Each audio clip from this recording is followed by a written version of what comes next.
안녕하세요, 썰대표입니다. 이번에 제가 준비한 이야기는 어느 날 사위가 고급 외제차를 타고 양복 입은 사람들과 가게에 들어왔다고 하는데요. 무슨 일이 있었는지 지금 바로 시작하겠습니다. 안녕하세요, 저는 38살 여자입니다. 얼마 전에 제가 겪은 일을 적어보려 하는데요. 저희 남편 때문에 친정집이 한번 난리가 났는데 그 모습을 보며 솔직히 전 속으로 통쾌했습니다. 그동안 혼자 속으로 많이 참으며 살았거든요. 일단 저희 집은 딸만 둘입니다. 저에겐 2년 터울의 언니가 하나 있어요. 대학교 때 무용을 전공해서 직장도 학원으로 나갔고 그러다가 29살에 결혼했어요. 형부는 아주 유명한 대기업을 다니고 있었고요. 그때부터 형부는 저희 집의 자랑거리가 되었어요. 반면에 저는 파혼 경험이 한 번 있었고요. 그래서 마음 닫고 혼자 살겠다고 지내다가 35 나이에 지금의 남편을 만나 결혼하게 되었어요. 저는 스위치 버튼 납품하는 회사에 다니고 있었고 제 남편은 인쇄소에서 근무하고 있었어요. 저희 아버지는 69살이시고 어머님은 66살이세요. 30년 넘게 조그만 죽집을 운영하고 계셨고요. 제가 예전에 한번 파혼까지 하게 된 이유가 음식점 딸이라고 무시당하다가 그때 너무 열이 받아서 상견례 치르고 2주 뒤에 접어버렸어요. 부모님께는 예비 신랑과 싸우다가 파혼했다고 했는데 그래서 그런지 그때부터 저에게 긍정적으로 살라고 부정적으로 보기 시작하면 한도 끝도 없다고 하셨어요. 파혼했을 때 제 나이가 28살이었는데 그 잔소리를 6년이 넘게 하도 많이 들어서 그런지 그 결과 지금의 남편을 만나게 되었어요. 사실 파혼 후 남자친구가 아예 없었던 건 아니었는데 딱히 결혼까지 결심한 만큼의 남자들은 아니었거든요. 그러다 34살이 넘어가려 하자 부모님들도 슬슬 안달이 나기 시작하셨는지 자꾸 선자리를 만들어 오셨습니다. 제 선자리도 어떻게든 남자들을 찾아보려 하시던데 언니한테도 여러 번 말씀하시는 걸 제가 봤거든요. 뭐 이런 거로 서운해하긴 좀 그렇지만 저희 언니는 단 한 번도 저에 대해서 걱정하거나 뭘 물어보거나 그러질 않더라고요. 하긴 파혼했을 때도 그랬으니까요. 부모님이 저렇게 열심히 찾아보시는데 안 나가는 것도 그렇고 그때부터 저도 선자리를 나가기 시작했습니다. 선자리라는 게요. 만날 수 있는 날짜가 한정적이라 주로 주말에 몰아서 만나거든요. 제 경험상 특히 토요일에 많이 몰려 있었어요. 그래서 하루에 3번 선자리를 나가게 됐었고요. 상대방이 괜찮은 것 같으면 약속을 일찍 잡았고 좀 아니다 싶으면 최대한 늦은 시간으로 잡았어요. 아무래도 일찍 만나야 화장 상태도 제일 좋고 덜 피곤한 상태로 만나니 첫인상이 좋으니까요. 근데 참 웃기게도 제일 늦게 밤 8시에 만난 사람이 지금의 제 남편입니다. 그날도 이미 2번 선자리를 보고 나간 거였거든요. 거의 해탈 상태로 카페에 들어갔는데 저 멀리서 누가 절 보자마자 벌떡 일어나더라고요. 절 보며 밝게 웃고 있는데 그게 참 신기했어요. 밝게 살라고 귀에 못이 박히게 들었던 상황이라서 첫인상은 나쁘지 않았습니다. 당시 제 나이가 34살, 남편이 38살이었거든요. 그렇게 자리에 앉아서 선자리에서 늘상 하게 되는 이야기들을 영혼 없이 들어놓고 있었습니다. 그때 갑자기 비가 내렸어요. 뜬금없이 내린 비라서 저는 덜컥 걱정되었는데 우산도 없고 입은 옷도 그렇고 구두 걱정에 머리가 엄청 복잡하면서 짜증이 솟구치더라고요. 근데 맞은편에 앉은 그 남자는 창밖을 보며 밝게 웃는 겁니다.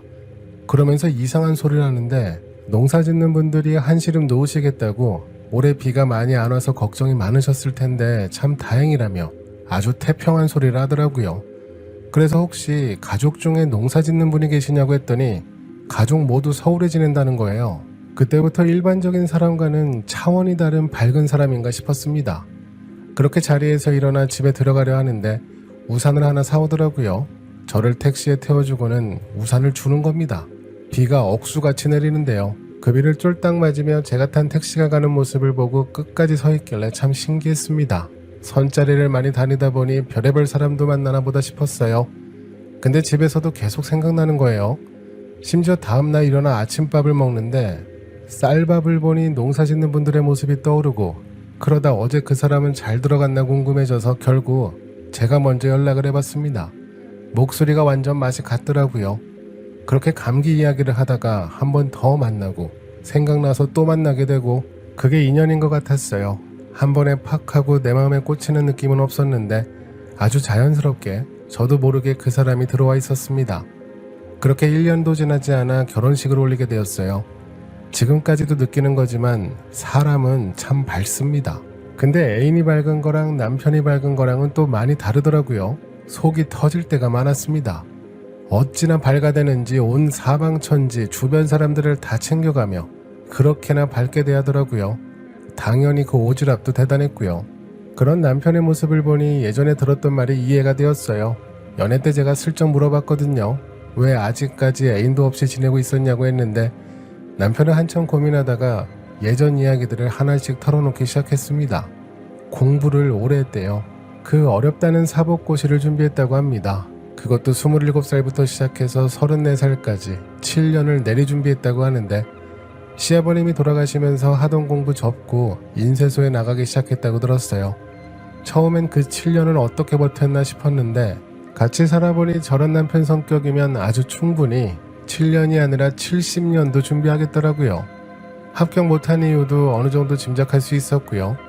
근데 딱히 뭐라고 못했던 이유가 저희 친정 부모님께도 친딸보다 더 살갑게 잘합니다. 근데 어느 순간부터는 제가 그러지 말라고 했어요. 저희 친정집 너무 열심히 안 챙겨도 된다고 했는데 그 이유가 그때 한번 충격받았던 일이 있어서 그랬어요. 저희 부모님이 형부에게 대하는 거랑 제 남편에게 대하는 거랑 정말 다르십니다. 저번에도 명절 때 친정집에 갔는데 저희 부부는 11시쯤 와서 함께 점심 준비를 하고 식사도 했어요. 언니네는 길이 막힌다면서 오후 3시쯤 왔거든요. 근데 저희 남편에게는 말도 몇 마디 안 하시고 식사도 그냥 집에 있는 거 해서 주시던데 형부가 집에 들어오자 아주 난리도 아니더라고요. 갑자기 냉장고에서 고기를 꺼내서 굽기 시작하시고 친정아빠는 형부 옆에 딱 붙어서 계시더라고요. 심지어 그 고기도 저희 남편이 구웠습니다. 엄마 힘들다고 남편이 굽겠다고 직접 나서더군요. 그 모습을 옆에서 보고 있으니 속이 터지겠더라고요. 남편은 속이 있는지 없는지 끝까지 싱글벙글하면서 저러고 있고 그게 몇 년 동안 쌓이고 쌓이다 보니 저 스스로도 친정집에 자주 안 가게 되더라고요. 가게 돼도 그냥 저 혼자 다니게 되었어요. 늘 중요한 일은 형부에게 상의하시고 귀찮고 몸 쓰는 일은 저희 남편 시키시더라고요. 그래서 제가 한 번은 저희 아빠한테 서운하다고 다 털어놨었어요. 왜 이렇게 사위끼리 차별하시냐고. 그럼 그게 사위뿐만 아니라 나까지 상처받는다고 했는데 제 앞에서는 알겠다고 하셔도 시간이 지나면 그대로였습니다. 형부가 아무리 대기업을 다닌다고 해도 그렇지 누구는 100년 손님이고 누구는 100년 머슴인가요? 그때부터 저도 친정집에 가기 싫어지더라고요. 그러다 최근 저희 친정엄마께 전화가 왔습니다. 갑자기 저에게 가게에 큰일이 생겼다고 이러다가 쫄딱 망하게 생겼다고 하시는 겁니다. 근데 이해가 되지 않더라고요. 부모님 가게는 얼마 전부터 언니가 나가서 일을 돕는 거로 알았거든요. 저는 아이가 어려서 나갈 수가 없는 상황이었고요. 솔직히 별로 나갈 기분도 아니었습니다. 예전에 몇 번 남편과 함께 부모님 식당에 가면 그때도 머슴처럼 이것저것 시키셨으니까요. 형부는 테이블에 앉아서 쉬고 있었고요. 아니 그리고 형부랑 제 남편이랑 나이가 1살 차이밖에 안 나는데 제가 속이 터지죠. 그래도 엄마가 저렇게 큰일이 났다고 하시니 저도 걱정이 되기 시작했습니다. 그래서 그날 밤 남편이 퇴근해서 오자마자 곧바로 친정집에 가봤어요. 도착해보니 형부랑 언니도 집에 와 있었고 아빠는 계속 형부와 무슨 이야기를 나누고 계셨습니다. 상황이 얼마나 심각한지 저와 남편이 들어왔는데도 눈길 한번 안 주시더라고요. 이제는 어느 정도 익숙해서 그런지 아무 말 없이 그 옆에 앉았습니다. 처음에 듣게 된 이유는 식당에서 일하던 사람이 어느 날 도망치듯 그만뒀다고 했어요. 두 분이서 식당 운영을 하기 좀 버거우셔서 얼마 전부터 아주머님 한 분을 직원으로 쓰셨거든요. 꽤 오랜 시간 일을 하셨기 때문에 어떤 사람인지 얼굴도 알고 이야기도 몇 번 나눠봤어요. 근데 그 사람이 가게를 그만두고 나가더니 저희 부모님 식당 근처에 비슷한 가게를 새로 차렸다고 하는 겁니다. 자기 남편하고 같이 했다네요. 그것도 나중에서야 알게 되셨다고 해요. 어느 날부터 손님이 점점 줄어들기 시작해서 알아보니 근처에 새로운 죽집이 생겨서 다들 그리로 간다고. 예전에 부모님 가게 근처에 대형 프랜차이즈 죽집이 들어왔을 때도 저희 부모님 죽집은 끝까지 잘 버텼거든요. 근데 이렇게 눈에 띄게 손님이 줄어드는 건 이번이 처음이라고 하셨어요. 그래서 어떤 죽집인가 싶어서 저희 아빠가 직접 가보셨대요. 근데 처음 보는 가게인데도 너무 익숙하셨다고 해요. 메뉴도 똑같고 가격만 1,000원 더 싸더랍니다. 부모님이 운영하는 죽집은 메뉴가 딱 2가지거든요. 사실 그것 때문에 오랜 시간 잘 버티신 것 같고요. 호박죽하고 팥죽만 하고 계셨어요. 그때 가게 주방 쪽에서 익숙한 여자가 나오는데 자세히 보니 예전에 부모님 가게에서 2년 넘게 일했던 그 아주머니였답니다. 그 모습을 보자 이게 무슨 상황인지 알 수 있으셨다고 해요. 시청에 가서 민원도 넣고 항의도 해봤는데 알아서 소송 넣으라는 말밖에 못 들었다고 했어요. 식당 일을 하다 보면 이런 일들이 정말 많기는 하죠. 뭐 하나 잘 팔리면 그 근처에 비슷한 식당이 우후죽순으로 생기니까요. 근데 이번 일은 제가 옆에서 들어도 도가 지나치게 비슷하게 만든 것 같았어요. 저희 아빠는 계속 형부를 붙잡고 무슨 방법이 없겠냐고 하시는데 그때 형부 대답이 참 모질게 이야기하더라고요. 상표 등록을 하셨냐, 죽 만드는 비법이 있으시면 특허 등록을 하셨냐며 사실 다 맞는 말이지만 가시가 돋쳐 있었습니다. 너무 귀찮은 투로 딱딱 잘라서 이야기하는데 옆에서 제가 듣기에도 민망할 정도였어요. 나중에는 저희 친정엄마가 나서서 알겠다며 그만 돌아가 보라고 하시더라고요. 저희 아빠는 속이 많이 상하신지 방으로 들어가 버리셨어요. 그렇게 저희 부부랑 언니네랑 집 앞에 서서 형부가 그러더라고요. 아무것도 준비하신 게 없으니 주장할 것도 없다고, 그냥 이참에 가게 정리하는 게 나을 것 같다며 임대료가 아깝다고 하더군요. 언니는 옆에서 아무 소리도 안 하고 있었습니다. 그날 밤 집에 돌아와서도 너무 짜증이 났어요. 그동안 저희 부모님이 형부에게 얼마나 잘해줬는데 말을 그따위로 하는 게 계속 마음에 남았습니다. 지금도 이 정도인데 나중엔 어떨지 뻔했고요. 결국 다음날 저는 언니에게 전화를 걸었어요. 그때 처음으로 형부에 대해 이야기했습니다. 가뜩이나 속상해 있는 부모님에게 굳이 그렇게 이야기를 해야 했었냐고 따졌어요. 왜 언니는 아무 말도 못하고 가만히 있었냐고 했습니다. 그러자 언니는 대뜸 소리를 지르면서 형부 편을 들기 시작하더군요. 잘못은 부모님들이 했는데 왜 형부한테 뭐라 하냐고, 피곤해서 그런 건데 뭐가 잘못됐냐며 따지더군요. 사람 말이라는 게 아다르고 어다른데 굳이 말을 그렇게 해야 했냐고 하자 원래 말투가 그런데 어쩌라며 제가 더 이상하다고 하더라고요. 그래서 그냥 그날 이후로는 그 어떤 기대도 하지 말아야겠다고 다짐했네요. 제가 직접 가게로 가봐야겠다고 생각했어요. 다행히 남편도 그런 제 마음을 알았는지 시어머님께 미리 부탁해놨더라고요. 그래서 다음날부터 저도 부모님 죽집으로 나갔습니다. 직접 가서 보니 상황은 더 심각했어요. 식당이야 그렇다 쳐도 저희 아빠가 정말 상심이 크셨습니다. 이게 본인이 원하셔서 식당을 접고 은퇴하시는 거랑 다른 일 때문에 가게가 망해서 강제로 은퇴하는 거랑은 차이가 크잖아요. 저도 참 마음이 아프더라고요. 그렇게 일주일을 넘게 부모님 식당에 나갔어요. 저희 남편은 이런 제 상황을 아는지 모르는지 평상시처럼 이 사람 저 사람 만나고 다니더라고요. 아주 예전보다 더 바쁘게 사람들을 만나는 것 같았네요. 근데 전 뭘 할 수 없었어요. 저희 부모님이 그동안 남편에게 한 걸 생각하면 저러는 게 당연하다고 생각했으니까요. 솔직히 그런 남편이 서운하긴 한데 한편으론 이해도 갔습니다. 결국 폐업을 준비할 것 같았네요. 가게 정리하는 걸 대충 따져보니 건질 게 없더라고요.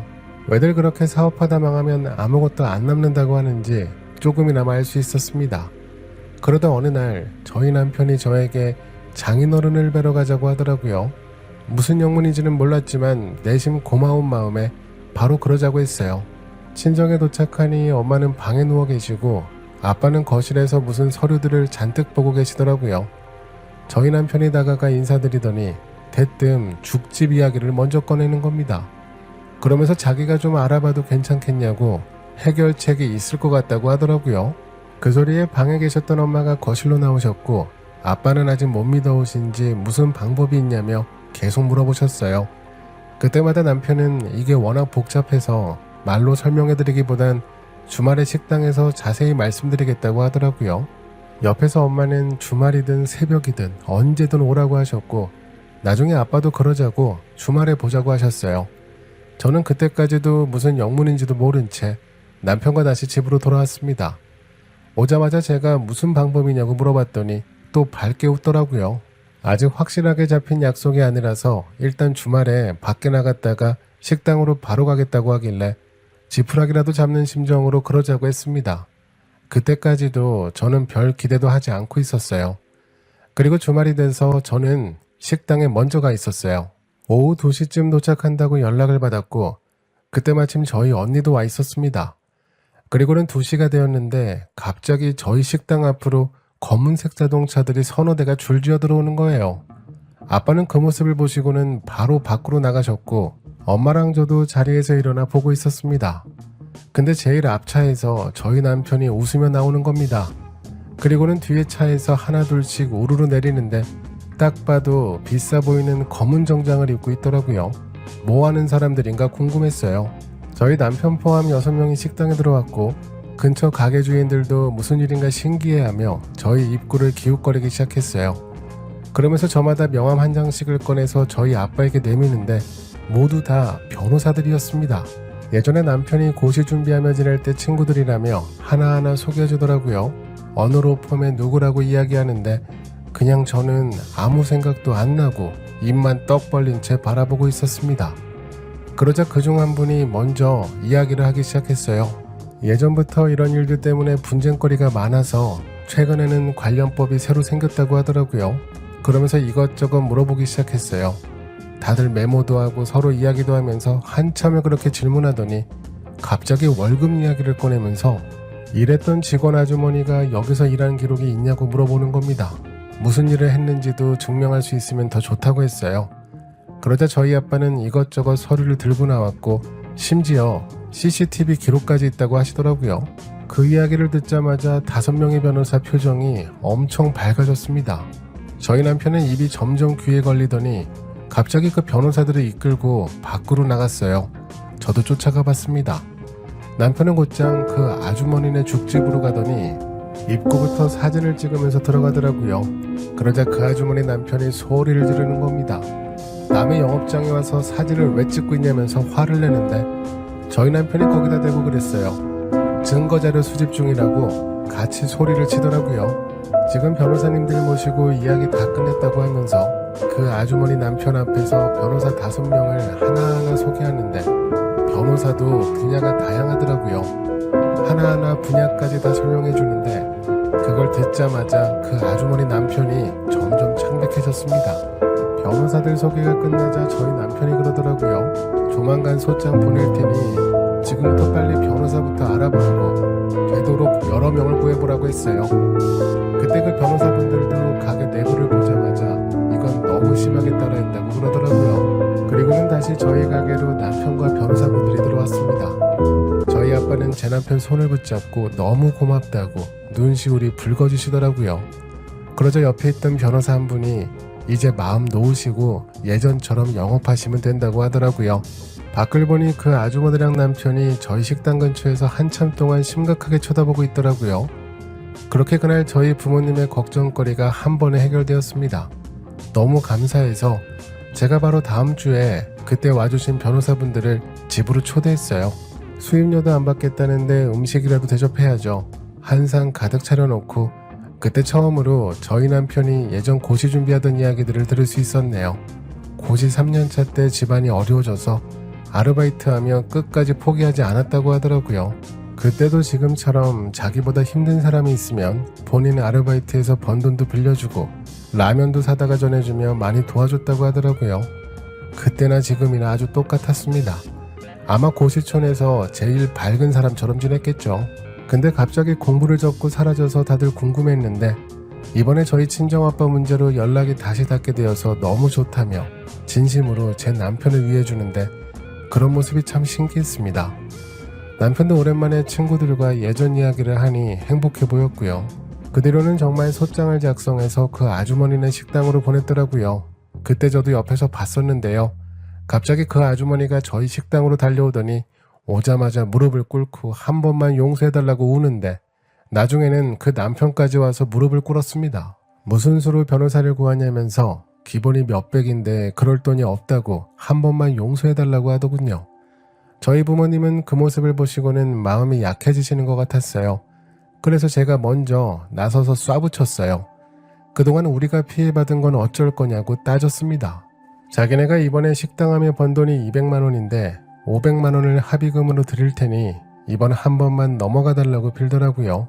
앞으로는 간판도 바꾸고 이참에 김밥 장사로 돌려버릴 거라면서 사정했습니다.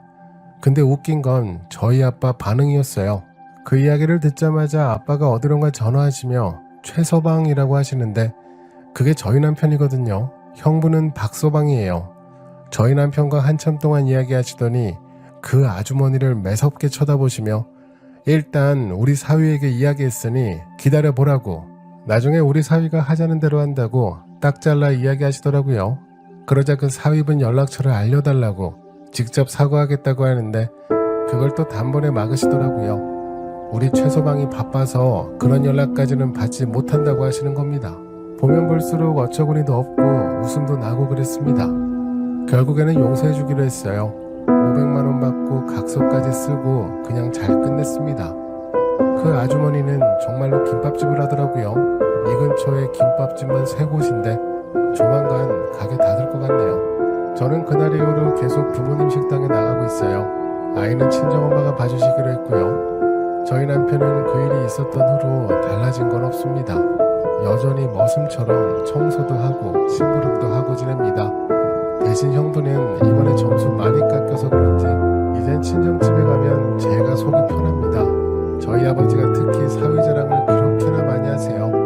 아는 변호사가 100명이 넘는다고 약간 뻥을 섞어서 이야기하고 다니시더라고요. 그래서 요즘은 그런 남편 덕에 다시 예전처럼 웃으며 지내고 있습니다. 제가 준비한 내용은 여기까지입니다. 사람이 재산이라고 하잖아요. 아주 부자 남편을 두신 것 같아요. 가게 일도 잘 처리되셨다니 정말 다행입니다. 친정집에서 속상한 일도 없으실 것 같고요. 앞으로는 더 밝고 행복하게 지내셨으면 좋겠습니다. 오늘도 저희 채널에 와주셔서 감사합니다. 지금까지 썰대표였습니다.